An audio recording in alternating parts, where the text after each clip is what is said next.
the second chapter of Think Like a Monk, Shetty dives deep into the concept of identity and how it shapes our lives.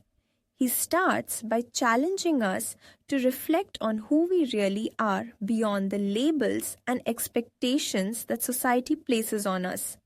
It's a powerful reminder that so much of our identity is constructed from external influences: our families, our friends, our jobs, and even social media.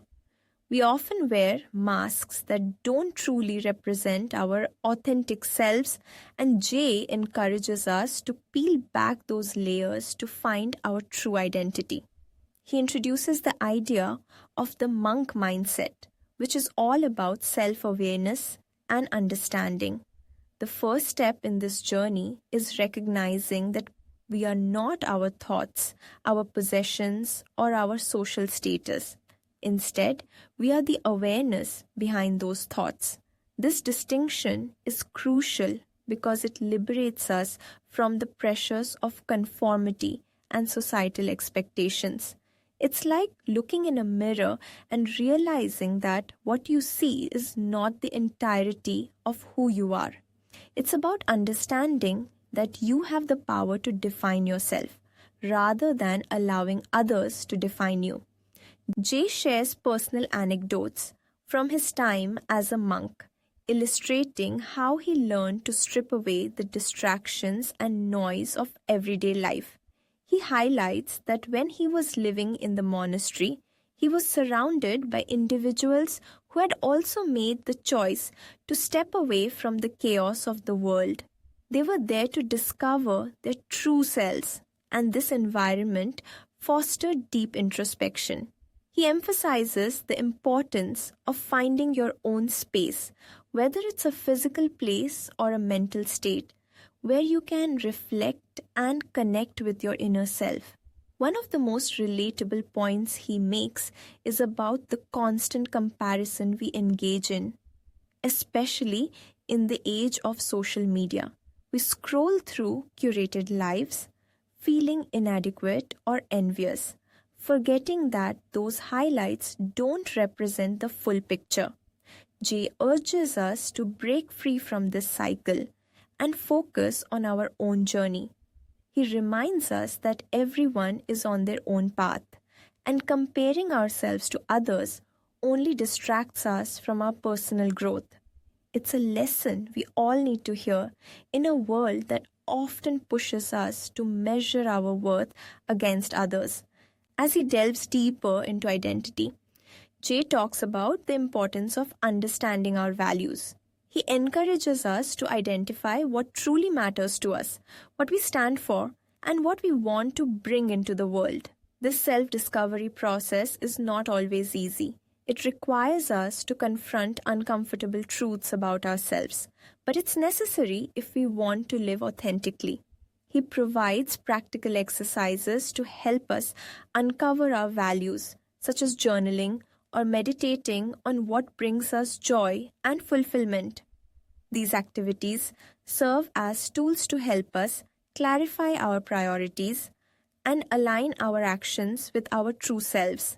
Jay also discusses the influence of our environment on our identity. He points out that we often become a product of our surroundings, and they can either uplift us or hold us back. Surrounding ourselves with positive, like-minded individuals can inspire growth and foster a sense of belonging. On the flip side, toxic relationships can drain our energy and hinder our progress. He emphasizes the need to evaluate our relationships and make conscious choices about who we allow into our lives. This is about creating a supportive network that encourages us to be our best selves. Throughout the chapter, Jay intertwines wisdom from ancient philosophies with modern psychology. He draws on teachings from various cultures, highlighting that the quest for identity and self-awareness is universal. This blend of ancient wisdom and contemporary insight makes his message resonate with a wide audience. He reminds us that the journey to understanding ourselves is not a destination but a continuous process. It's about being open to growth, learning, and change. Another compelling aspect of this chapter is the discussion on purpose. Jay asserts that understanding our identity is closely linked to discovering our purpose. When we know who we are, we can better understand what we're meant to do in this world. He encourages us to ask ourselves profound questions. What excites us? What are we passionate about? What impact do we want to have? These questions can guide us toward a life that feels meaningful and fulfilling. As he wraps up the chapter, Jay leaves us with a powerful call to action. He urges us to take a step back from our busy lives and invest time in self-reflection. Whether it's through meditation, journaling, or simply spending time in nature, he emphasizes the importance of creating space for introspection. This is where the magic happens. When we allow ourselves the time and space to connect with our true selves, we unlock our potential and clarity. In essence, Chapter 2 of Think Like a Monk is a profound exploration of identity that resonates deeply with anyone navigating the complexities of modern life. Jay Shetty's insights remind us that we have the power to shape our own identities, to embrace our authentic selves, and to live a life aligned with our values and purpose. It's a chapter that encourages us to embark on a journey of self-discovery, urging us to look within and uncover the essence of who we are. So take a moment, pause and ask yourself, who am I really? What do I stand for? And how can I live a life that truly reflects my authentic self?